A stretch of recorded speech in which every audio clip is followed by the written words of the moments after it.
Hello friends and welcome to our YouTube channel MH maths.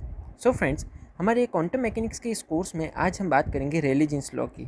तो चलिए ये video शुरू करते हैं। बेसिकली ये लॉ रेले ने दिया था एंड जीन्स ने इसको लेटर और मॉडिफाई किया था और इसीलिए ही इसे रेले-जीन्स लॉ कहा जाता है। तो अकॉर्डिंग टू रेले-जीन्स लॉ, रेले-जीन्स ने एक हाइपोथेटिकल क्यूबिकल एनक्लोजर लिया था, जो कि आप यहाँ पे देख सकते हैं। एक हाइपोथेटिकल यानी कि काल्पनिक क्यूबिकल यानी कि घनाभ की शेप का एक एनक्लोजर है, यानी कि पूरी तरह से बंद, कहीं से भी ओपन नहीं है और अंदर से ये खोखला है। ये अंदर से खोखला है, केवल इसकी दीवारें हैं और ये अंदर से एक होलो, आप इसे कह सकते हैं होलो, हाइपोथेटिकल होलो क्यूबिकल एनक्लोजर लिया और ऐसा माना कि इसमें ब्लैक बॉडी रेडिएशंस है, यानी कि उन्होंने ब्लैक बॉडी रेडिएशन को इसके अंदर कंसीडर किया। इसके अंदर सच में नहीं है, ये सब कुछ एक काल्पनिक, एक हाइपोथेटिकल एक्सपेरिमेंट है। तो जैसे कि आप यहाँ देख सकते हैं कि यहाँ पे लिखा हुआ है, Rayleigh and Jeans had taken a hypothetical cubical enclosure and consider a black body radiation in it। अब रेले ने क्या किया, या आप कह सकते हैं कि रेले और जीन्स दोनों ने ही मिलके क्या किया कि एनक्लोजर का जो टेम्परेचर है उसे T फिक्स कर दिया और इसके अंदर, जैसे कि मैंने आपको बताया कि ब्लैक बॉडी रेडिएशन उन्होंने कंसीडर की कुछ इस तरह से, या फिर हम इसे दूसरे कलर से स्पेसिफाई करते हैं। ये देखिए, ये जो ग्रीन लाइन से आप क्यूबिकल एनक्लोजर के अंदर लाइंस देख सकते हैं ग्रीन कलर से, वो तो है black body radiations and T is cubical enclosure का टेम्परेचर है। सो जैसे कि मैंने आपको पहले भी बताया हुआ है कि अगर किसी एनक्लोजर के अंदर,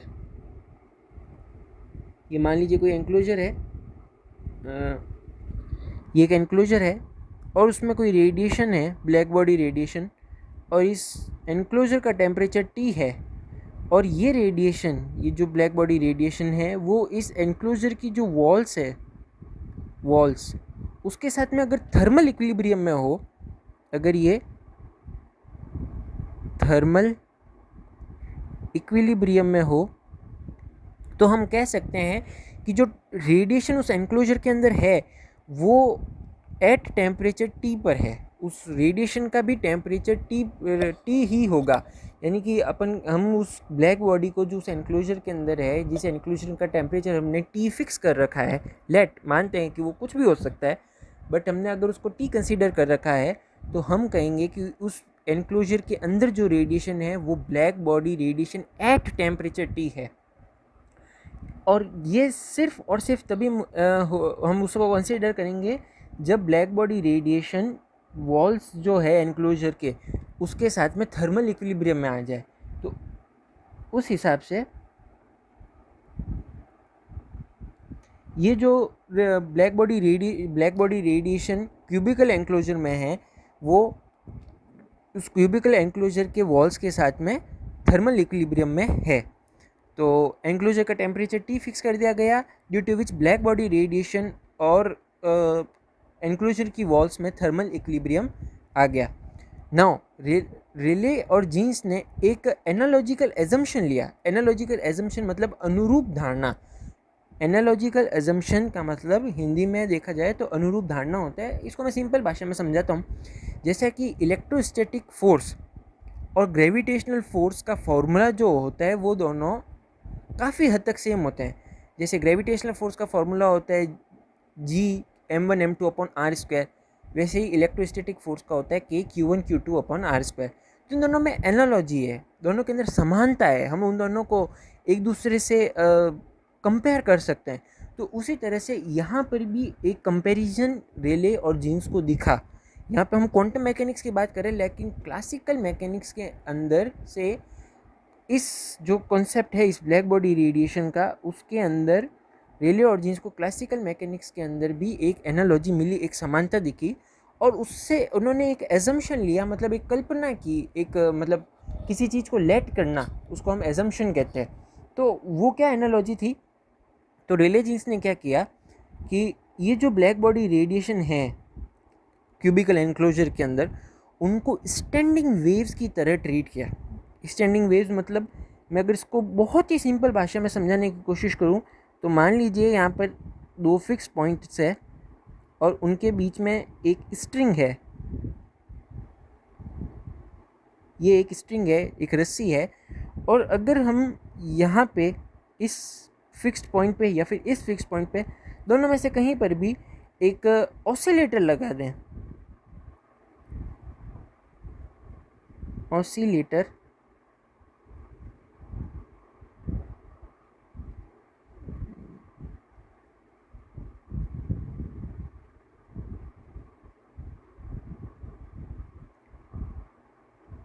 एक ऑसिलेटर लगा दें और उसकी फ्रीक्वेंसी न्यू फिक्स कर दें, यानी कि इस फिक्स पॉइंट पे अगर हम माने यहाँ पे एक ऑसिलेटर अगर हम लगाएं और उसकी फ्रीक्वेंसी न्यू फिक्स कर दें, तो ये जो स्ट्रिंग इन दो फिक्स पॉइंट के बीच में है वो वाइब्रेट करने लगेगी और उसकी भी जो फ्रीक्वेंसी होगी वो न्यू हो जाएगी।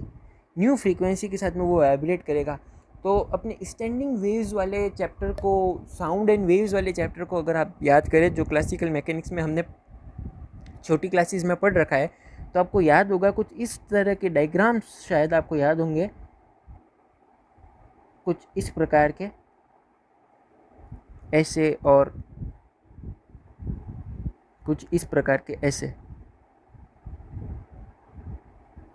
तो ऐसे कुछ आपको शायद डायग्राम्स याद होंगे। ये फंडामेंटल मोड वेव्स है और ये फर्स्ट ओवरटोन वेव है। फर्स्ट ओवरटोन मोड और फंडामेंटल मोड, ऐसे तरह की स्टैंडिंग वेव्स बनती है जब हम एक स्ट्रिंग को दो फिक्स पॉइंट्स के साथ में जोड़ दें और एक फिक्स पॉइंट के ऊपर एक ऑसिलेटर लगाएं और उसको किसी फ्रीक्वेंसी न्यू के साथ में अगर हम वाइब्रेट करें, तो जो फ्रीक्वेंसी ऑसिलेटर की होगी वही फ्रीक्वेंसी स्ट्रिंग की भी हो जाएगी। तो रेले जीन्स ने क्या कंसीडर किया कि जो अंदर इस क्यूबिकल एनक्लोजर के अंदर जो ब्लैक बॉडी रेडिएशन है, उस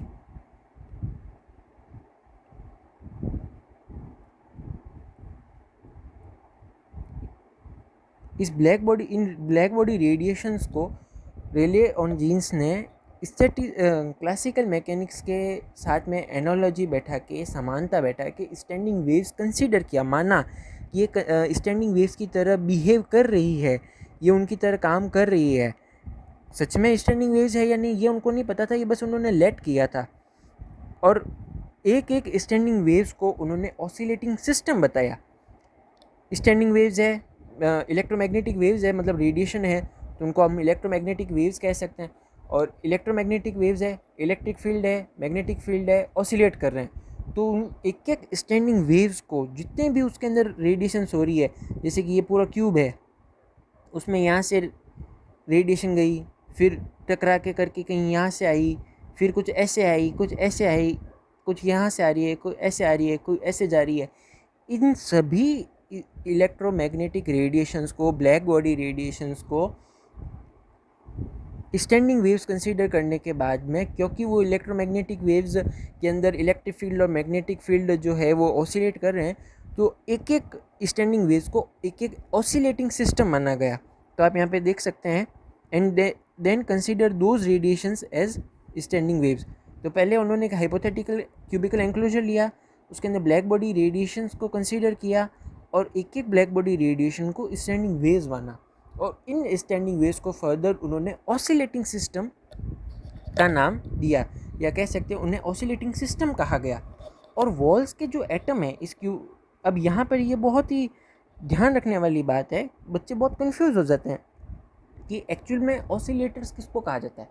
ऑसिलेटिंग सिस्टम तो आप समझ गए कि स्टैंडिंग वेव्स है, उनको हमने ऑसिलेटिंग सिस्टम कहा, लेकिन हमारे सामने एक टर्म आएगी ऑसिलेटर्स। तो ऑसिलेटर्स किसको कहा गया, ये एक बहुत ही बड़ा कन्फ्यूजन हो जाता है बच्चों के दिमाग में। तो ऑसिलेटर्स मैं आपको बताना चाहता हूँ, जैसे कि मान लीजिए ये इस क्यूब की एक फेज़ है, कोई भी एक साइड है, एक फेस है, और इस की जो वॉल है एक फेज़ की, उसके अंदर एटम्स है, ये एटम्स है।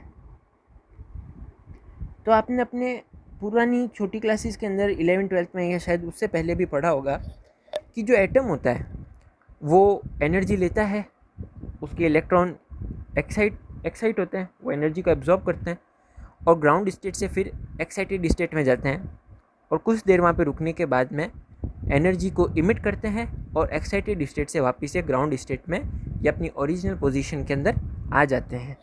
तो यहाँ पर भी तो वही हो रहा है। ब्लैक बॉडी की जब हमने डेफिनेशन पढ़ी थी तो उसमें हमने क्या पढ़ा था कि एक ऐसा ऑब्जेक्ट जो उसके ऊपर गिरने वाली सभी रेडिएशंस को एब्जॉर्ब कर ले, उसे हम ब्लैक बॉडी कहते हैं। और उसके बाद में जब वो सभी प्रकार की रेडिएशंस को इमिट करे, किरचॉफ के लॉ के अकॉर्डिंग किरचॉफ ने कहा था कि एक ऑब्जेक्ट हर सेकंड एनर्जी एब्जॉर्ब करता है और एनर्जी इमिट भी करता है। तो जो ब्लैक बॉडी होते हैं, एक ब्लैक बॉडी जो होती है वो हर प्रकार की रेडिएशन को जो उसके ऊपर गिरे उसको एब्जॉर्ब कर लेता है और हर प्रकार की रेडिएशंस जो उसके ऊपर गिरी है उन सबको इमिट भी करता है। इसीलिए उसे एक आइडियल एब्जॉर्बर के साथ साथ में एक आइडियल इमिटर भी कहा जाता है। तो इसका मतलब इसमें जब ये वेव्स रिफ्लेक्ट हो रही है तो उसकी वॉल्स के अंदर जो एटम है वो उसे एब्जॉर्ब कर रहे हैं और उसके बाद में उनके इलेक्ट्रॉन्स एक्साइट हो रहे हैं और जब इलेक्ट्रॉन्स वापस से ग्राउंड स्टेट में आ रहे हैं तब उसके बाद में वो उस रेडिएशन को वापस से इमिट कर रहे हैं जो कि वापस से बाहर आ रही है। तो इस प्रकार से जो इलेक्ट्रॉन्स है क्यूबिकल एनक्लोजर के वॉल्स के जो एटम्स है उनकी जो इलेक्ट्रॉन्स है वो वाइब्रेट करे, क्योंकि लगातार ऐसा तो है नहीं कि एक बार रेडिएशन आई फिर उसके बाद में उन्होंने निकाली और उसके बाद में बहुत देर तक आ ही नहीं रही है, ऐसा तो हो नहीं रहा क्योंकि वो पूरा एनक्लोजर है, पूरा बंद है। तो जो जितनी रेडिएशन हमने डाल दी जितनी लेंथ की वो उसी के अंदर रहेगी, बार बार आएगी जाएगी, उसी के अंदर एक पैक हो जाएगी, वो कहीं बाहर नहीं जा सकती है। तो इसलिए ये जो इलेक्ट्रॉन्स है एटम्स के अंदर वो वाइब्रेट करेंगे, वो बार बार ऑसिलेट करेंगे, वो बार बार ग्राउंड स्टेट से एक्साइटेड स्टेट पर जाएंगे और वहाँ से वापस से ग्राउंड स्टेट पर आएंगे, जिसकी वजह से वो जो एटम्स है वो एक ऑसिलेटर की तरह, जो मैंने आपको इससे पहले बताया था कि स्ट्रिंग के अंदर जो फिक्स पॉइंट है उनके अगर हम एक ऑसिलेटर फिक्स कर दें तो उन ऑसिलेटर्स की तरह बिहेव करने लगेंगे। तो ये एक बड़ी ही इम्पोर्टेंट बात है कि ऑसिलेटर्स एक्चुअली किन्हें कहा गया। इनको हम क्वांटम हार्मोनिक ऑसिलेटर्स भी कहा जाता है। क्या कहा जाता है? क्वांटम हार्मोनिक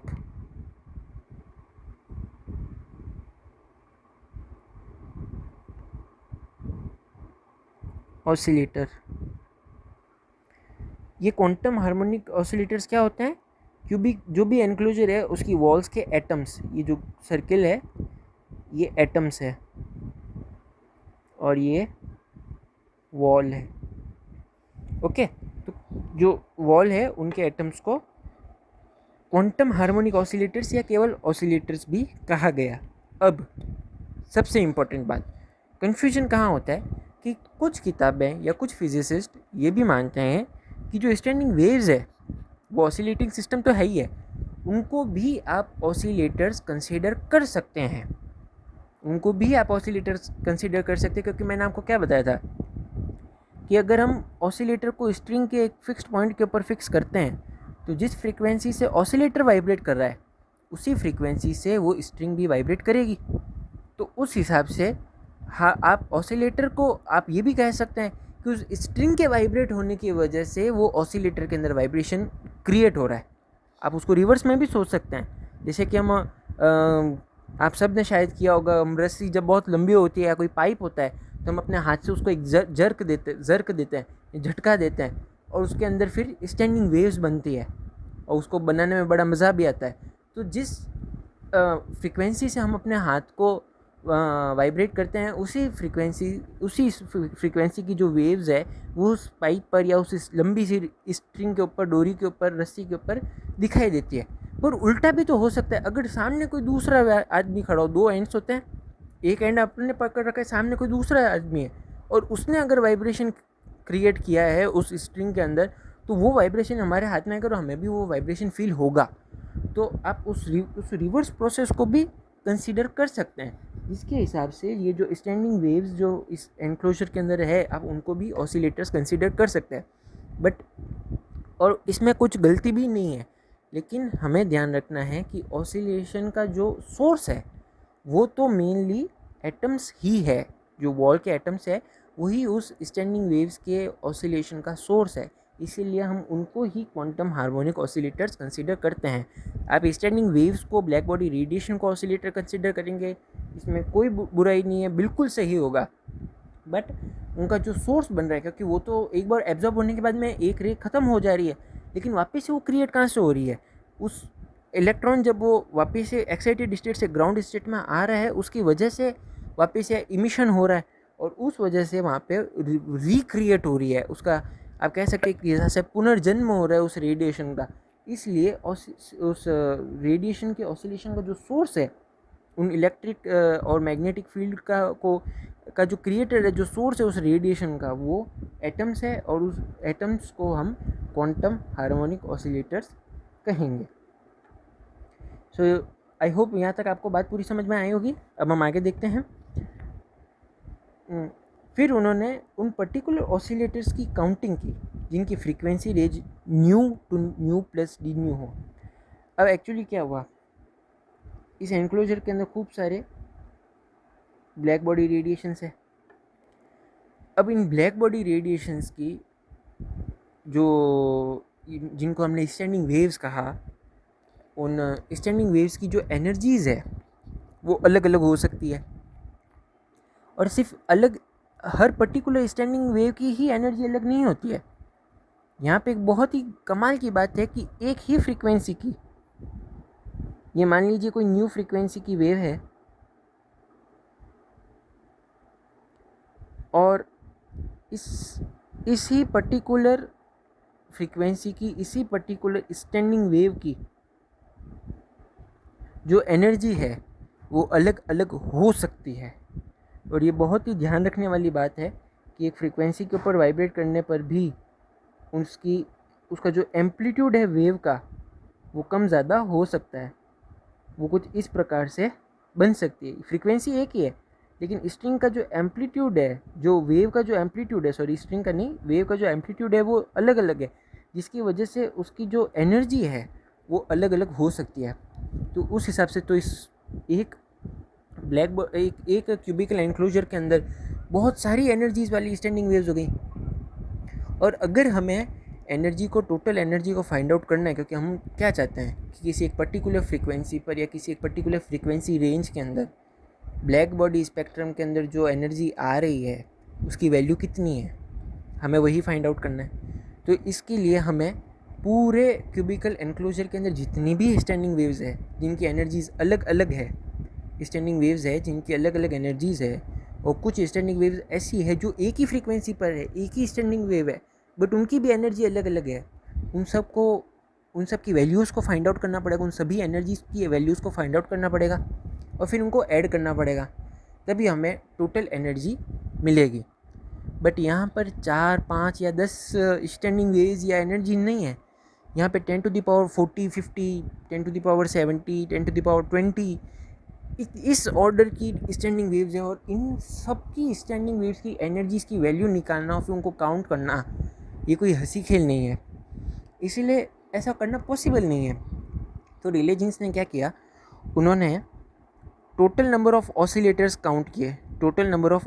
काउंट किए जिनकी frequency nu to nu plus D nu इस रेंज के अंदर हो। सिर्फ उन्हीं फ्रीक्वेंसी की स्टैंडिंग वेव्स की काउंटिंग की जिनकी frequency range nu to nu plus D nu हो। इससे क्या हुआ, इतनी सारी एनर्जीज थी, उनकी जगह कुछ पर्टिकुलर, वैसे भी हमें तो एक पर्टिकुलर फ्रीक्वेंसी के ऊपर ही एनर्जी निकालनी है, तो एक बहुत ही छोटा सा फ्रीक्वेंसी रेंज ले लिया, nu to nu plus D nu, और इस रेंज के अंदर जितनी भी स्टैंडिंग वेव्स है जिनको जितने भी ऑसिलेटर्स है या जितने भी स्टैंडिंग वेव्स है, उन सब की काउंटिंग की, और वो काउंटिंग की जो वैल्यू है वो कुछ ये I 8 pi nu square by C cube. ये आपको याद रखना पड़ेगा, बहुत ही इंपॉर्टेंट है, 8 pi nu square by C cube. अब ये काउंटिंग कैसे हुई, क्या हुई, बहुत ही अच्छी मैथमेटिक्स है इसके अंदर, पर हम इस कोर्स के अंदर उससे नहीं करेंगे। हमारे लिए सिर्फ इतना ही काफ़ी है कि हम ये याद रखें कि जो टोटल नंबर ऑफ ऑसिलेटर्स थे जिनकी frequency nu to nu plus D nu इस रेंज के अंदर लाई करती थी, उनकी value 8 pi nu square by C cube आई। अब नंबर तो काउंट हो गए 8 pi nu square by C cube, लेकिन फिर भी इनकी ये भी कोई कम नहीं थे। इस छोटे से रेंज के अंदर भी बहुत सारी स्टैंडिंग वेव्स थी। तो इसलिए हमने क्या किया, उसका एवरेज निकाला, एनर्जी का एवरेज निकाल लिया स्टैटिस्टिकल थर्मोडायनेमिक्स की हेल्प से। स्टैटिस्टिकल थर्मोडायनेमिक्स या आप कह सकते हैं क्लासिकल थर्मोडायनेमिक्स की हेल्प से, जो हमने अपने प्रीवियस ईयर में आपने पढ़ा होगा, एंजेम्बल्स का हम एवरेज निकालते थे कि एक एंजेम्बल है, उनमें पार्टिकल्स है, उन सब की एनर्जी E1 E2 E3 है, तो हम उनका एवरेज निकालते थे। और आपको याद होगा कि हम वो कैसे करते थे। तो बिल्कुल उसी तरह से ये जो 8 pi nu square by C cube, इतने नंबर्स की जो स्टैंडिंग वेव्स, जो ऑसिलेटर्स हमें मिले, उन सब की एनर्जी का एवरेज निकाला गया क्लासिकल थर्मोडायनेमिक्स या स्टैटिस्टिकल थर्मोडायनेमिक्स की हेल्प से। और वो क्या आया, उसकी वैल्यू कुछ ये आई।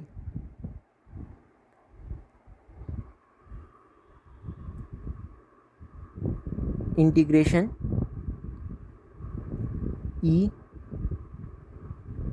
Into E to the power minus E divided by KT upon integration E to the power minus E divided by KT from zero to infinite, from zero to infinite.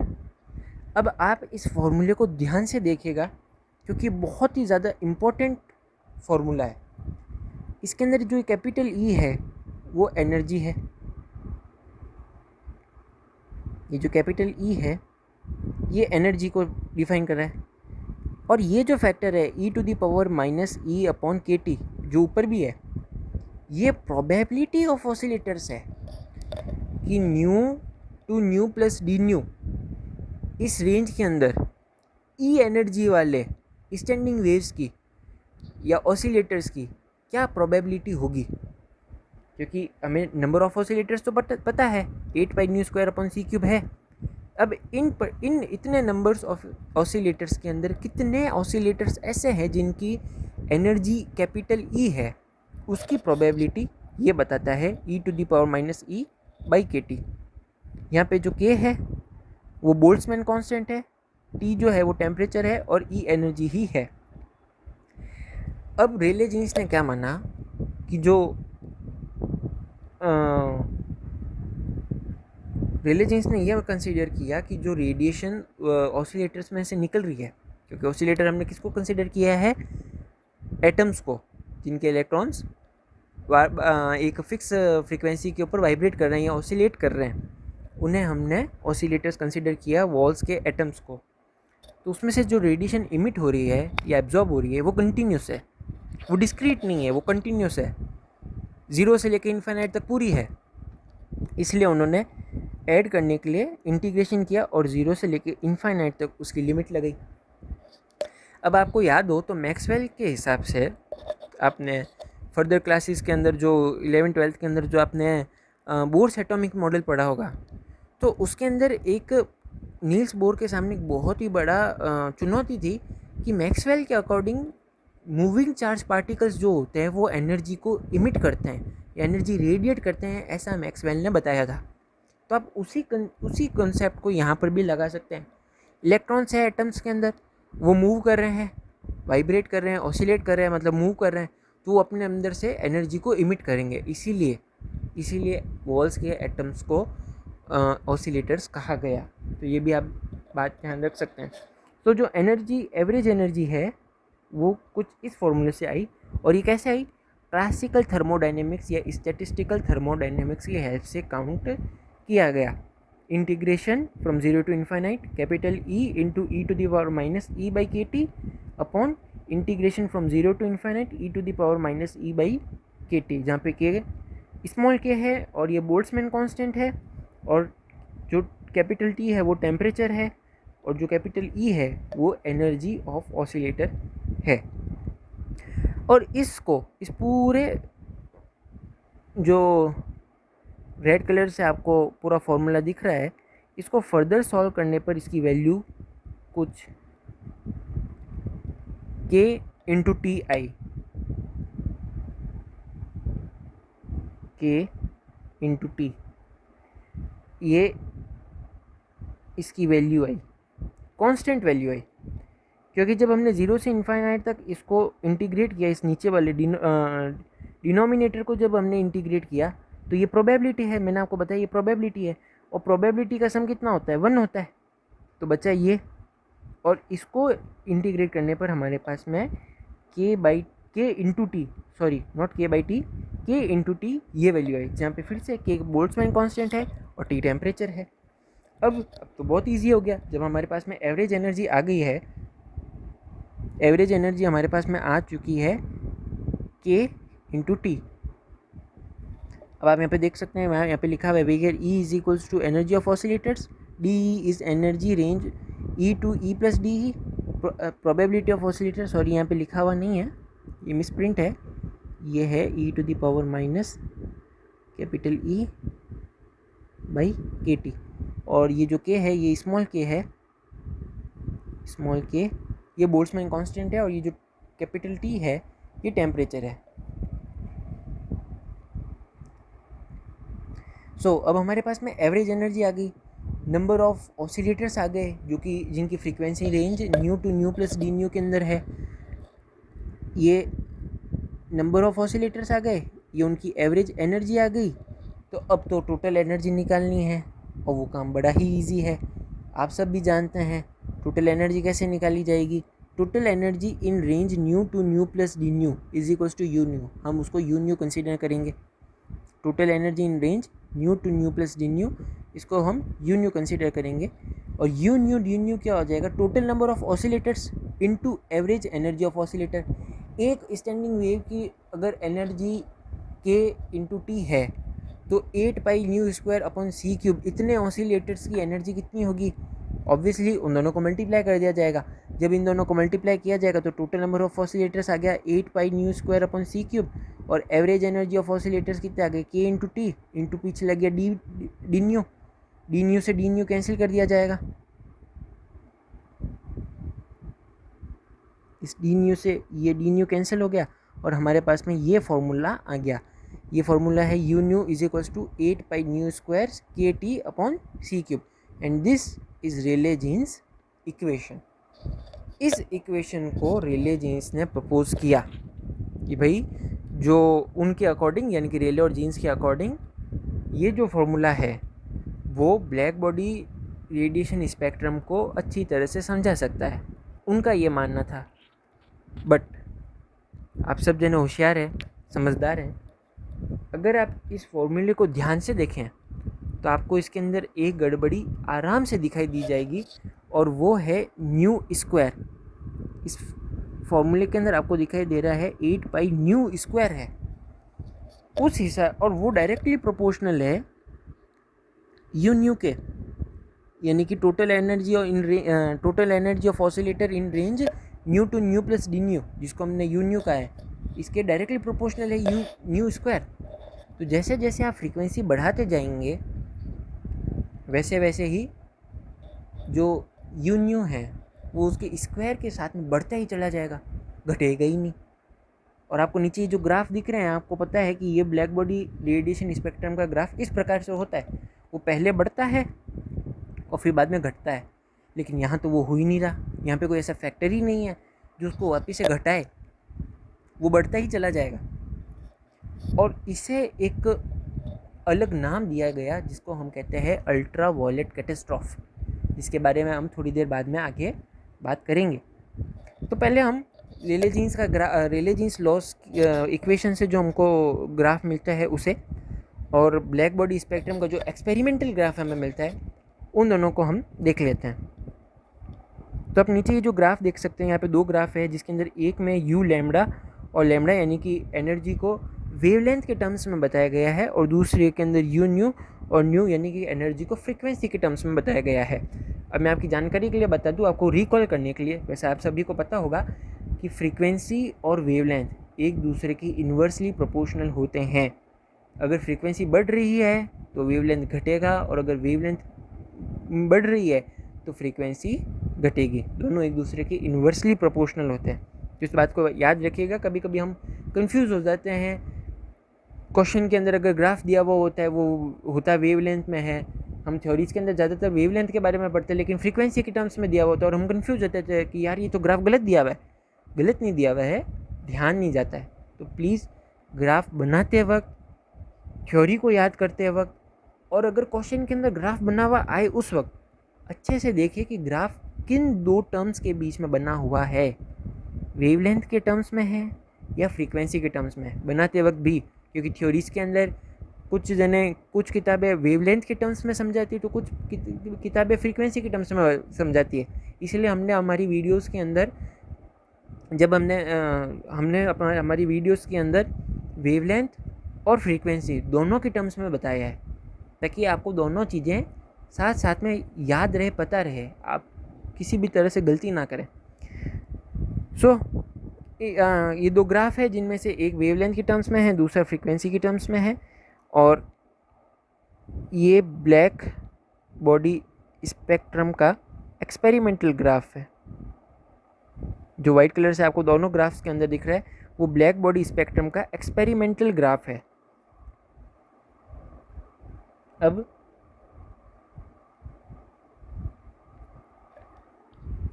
इस फॉर्मूले के अकॉर्डिंग, अगर हम ये न्यू स्क्वायर के terms में है, तो हम यहाँ पे न्यू स्क्वायर के टर्म्स में अगर बनाए तो ये रेले जीन्स के फॉर्मूले के अकॉर्डिंग कुछ इस प्रकार से बनेगा, ऐसा।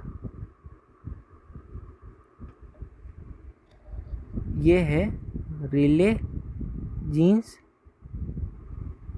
स्पेक्ट्रम। ये रेले जीन्स के फॉर्मूले से आया है, पिंक कलर से जो है, और जो वाइट कलर से है वो ब्लैक बॉडी स्पेक्ट्रम का एक्सपेरिमेंटल ग्राफ है, और ये रेले जीन्स के फॉर्मूले के थ्रू आया है। इसके अंदर न्यू स्क्वायर है तो ये बढ़ता ही चला जाएगा, धीरे धीरे बढ़ते ही चला जाएगा और घटेगा नहीं। और इसीलिए इसका नाम अल्ट्रा वायलेट कैटास्ट्रॉफ दिया गया। कि कुछ कैटास्ट्रॉफ मतलब कुछ धमाके जैसा, कुछ एक विस्फोट जैसा हो रहा है, कि एकदम कुछ ऐसा हुआ कि वो बढ़ता ही चला गया, एकदम हाईली अल्ट्रा वायलेट रेंज में चला गया वो, और बहुत ही खतरनाक उसका ग्राफ आया है। तो इसलिए इसका नाम अल्ट्रा वायलेट कैटास्ट्रॉफ दिया गया। और वहीं अगर हम लैम्ब्डा की बात करें तो जैसे मैंने कहा कि इन्वर्सली प्रोपोर्शनल होते हैं, तो रेले जीन्स का ग्राफ कुछ इस प्रकार से बनेगा। ये रेले जीन्स का ग्राफ है।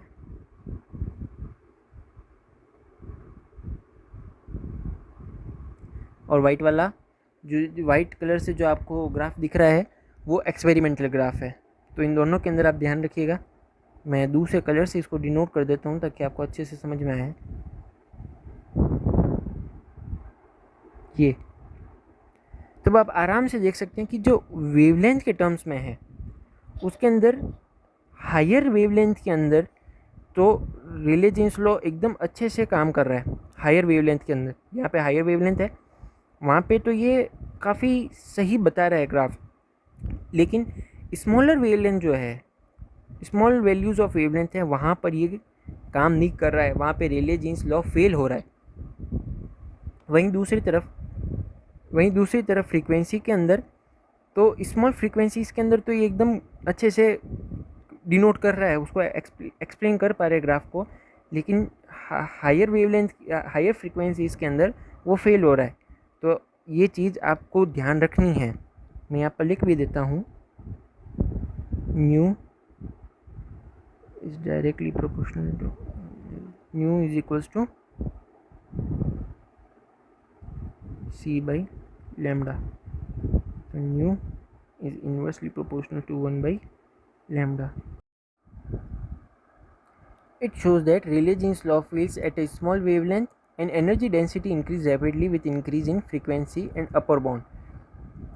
यानी कि आप देख सकते हैं कि ये ग्राफिकल एक्सपेरिमेंटल ग्राफ है, और इस तरह से कुछ Rayleigh-Jeans का फॉर्मूला हमें एक्सप्लेन करता है फ्रीक्वेंसी के टर्म्स में। तो जैसे जैसे फ्रीक्वेंसी बढ़ रही है वैसे वैसे ये रैपिडली इंक्रीज़ कर रही है एनर्जी डेंसिटी। और वेवलेंथ की टर्म्स में अगर हम देखें तो वेवलेंथ के अंदर ये एक्सपेरिमेंटल ग्राफ है और रेले जीन्स के फॉर्मूले से कुछ ऐसा मिलता है। ये है वेवलेंथ और ये यहाँ पे यू लैम्डा एनर्जी डेंसिटी। तो शॉर्टर वेवलेंथ के अंदर ये फेल हो रही है, जैसा कि यहाँ पे लिखा हुआ है, shows that Rayleigh Jeans law fails at small wavelength और शॉर्टर वेवलेंथ, और हायर वेवलेंथ के अंदर ये सेटिस्फाई कर रही है, उसे एक्सप्लेन अच्छे से कर रही है। तो उसकी वजह से क्या हो जाएगा कि यू टोटल यानी कि एनर्जी डेंसिटी टोटल है वो 0 to infinite integration from 0 to infinite u nu d nu, और ये इन्फाइनाइट को अप्रोच कर रही है। आप देख सकते हैं, ये देखिए ये ऊपर जाती जा रही है, ये इन्फाइनाइट को अप्रोच कर रही है, एक्सपोनेंशियली इन्फाइनाइट को अप्रोच कर रही है। Infinite energy is not possible, so failure of Rayleigh-Jean's law occurs due to the large contribution of energy density. Failure of Rayleigh-Jean's law occurs due to the large contribution of energy density at higher frequency, and it is known as ultraviolet catastrophe. जो कि मैंने आपको यहाँ बताया था कि